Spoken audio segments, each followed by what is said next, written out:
Meg, can you just give us an update on the health of the squad? Yep, so I assume you're talking about Ellyse there. So she's got a sore hip. She won't train today, but we'll give her every chance to play tomorrow, but we won't be able to make a call on that until tomorrow when she's able to do something and see how she goes. It's pretty significant she can't train. I mean, is that just a precautionary thing, or is she literally not able to train? No, it's just to give her the best chance to be able to play tomorrow. So, yeah, I'm sure the medical staff have worked all that out. But, yeah, she'll have sort of a day off today, sort of try and give herself the best chance, and then we'll make a call tomorrow. She is a bit of a warhorse. I mean, is she doing extras or anything to try and get herself up?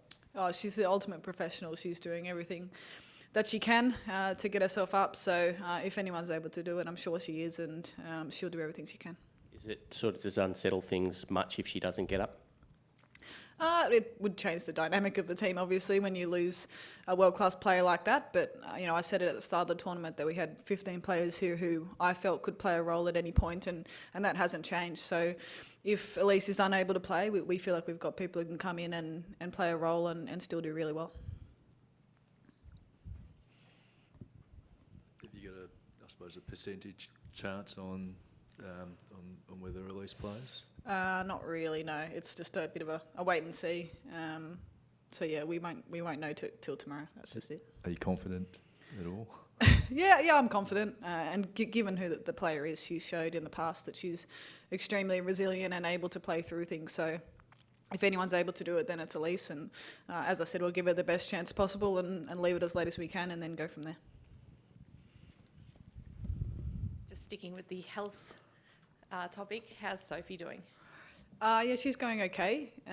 She's again a little bit of a wait and see with her. So she'll be around training today. It is an optional session, so it's a bit of do what you want. So I'm not sure where she's at with that, but yeah, it's just a bit of a day-by-day thing with her. Unfortunately, it hasn't quite settled as quickly as we would have liked, but she's doing everything she can to be able to get back up for selection.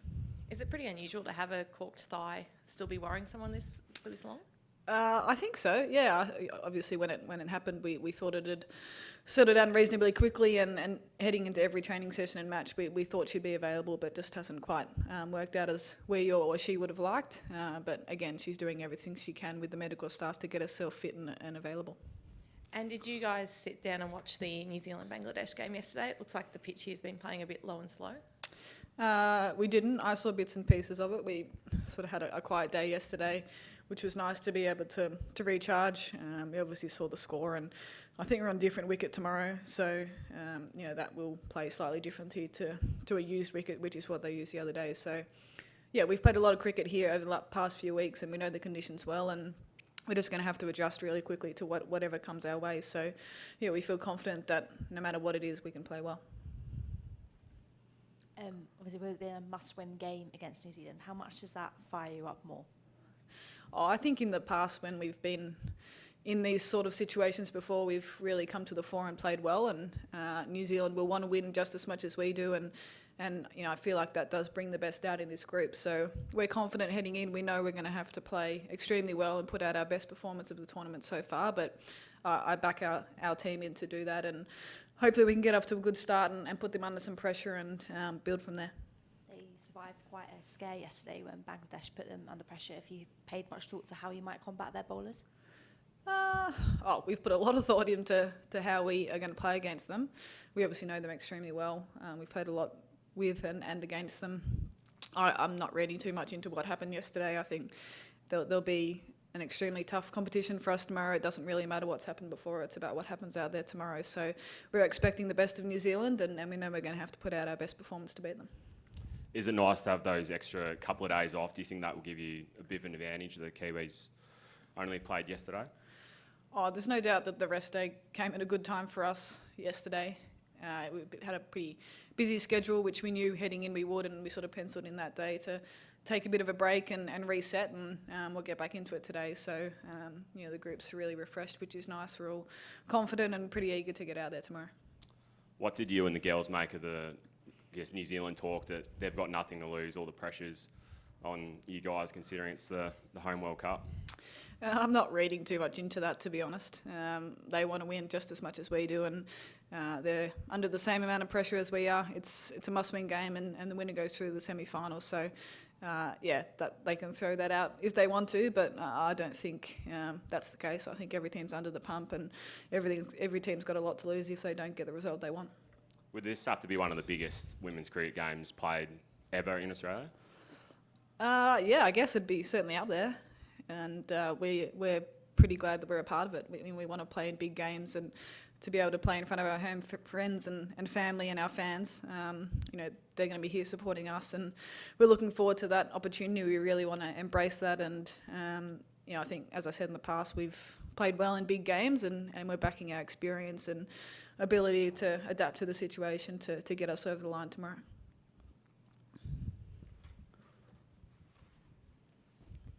Just read the messaging you give to the players today and tomorrow before the game. Are you talking about it, the significance of what it means tomorrow, or are you trying to avoid that and just focus on the things that you do well? I'm just wondering what the messaging is, because it is such a significant occasion for you and for all the players, and you have youngish players in the squad as well who could be feeling the effects. I mean, how do you address that?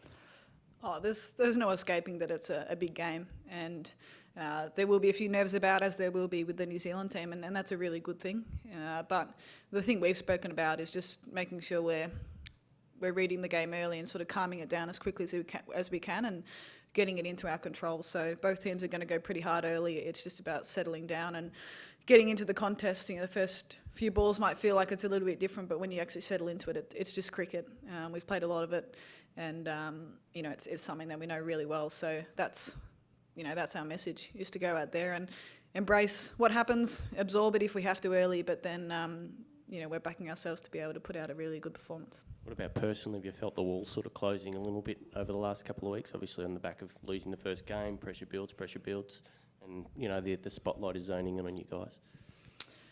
Oh, there's no doubt there's been a lot of talk and attention and things like that, which is nothing we didn't expect throughout this tournament. I guess being in the middle of it is different to thinking about it, leading into it. So I think we had a really good couple of days between Sri Lanka and Bangladesh, and chatted through what's worked and what hadn't worked and what we could do a little bit better. And I've really sensed a real calmness about the group in the last few days, and a real want to just follow the process and actually just get into the game. And I feel like we're as well placed as we could be heading into this game. You need to beat the best teams to get through to the semi-finals, and New Zealand are a really good team. So we're ready for the challenge. It's just about putting it out there on the park tomorrow.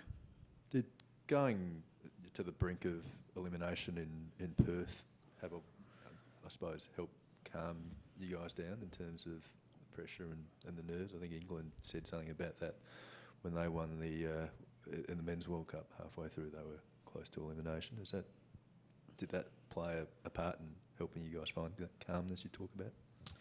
Yeah, I think that win certainly was a bit of a turning point. We showed a bit of character there to get over the line when things weren't going as well as we would have liked, and sometimes that's what you've got to do, is just grind out a win and get a little bit of momentum going your way. And as I said, I think we've had a bit of a shift over the last few days in our approach and just focusing on what we can control and not worrying about anything else. So the first few games went really quickly, and there was a lot happening, but there's been a lot more of a calm sort of feeling about the last few days, and that's more us. That's how we want to operate, and as I said, we're ready to go for tomorrow. We've just got to make sure we nail it on the day. Have you enjoyed the extra spotlight, the extra pressure? It's been great. The crowds that we've played in front of have been as big as we've ever played. There's a lot of coverage and interest and people wanting us to do well, and that's what we've always asked for, I guess, and now it's here, and we're in the middle of it, which is great. We're coming into an extremely big game, and we want to be part of that. So it's taken a little bit of an adjustment period, I think, just getting used to it, but I think the group's really loved it and looking forward to what the next day or so can hold. And just on Ellyse, if she does miss, I mean, you lost Taylor at the start of the tournament, you're going without possibly your two fastest bowlers. I mean, does that change your game plan with the ball completely, where you may have to go to a more sort of pace-off type plan? It could do, yeah. Obviously, when you take your two fastest bowlers out, you're going to have to slightly change the way you go about it. But we feel like we do have those plan Bs and Cs in place, and players who can come in and play a role. So depending on what happens with her tomorrow, it will be a slightly different approach, I guess, but that's just due to the nature of the type of players that we've got. So I think you need to be able to do that in World Cups. You've got to be able to adapt and take things on that are thrown at you. And this is obviously not something that we want it to happen, but we're just going to have to adjust, and I've got every confidence that we'll be able to do that.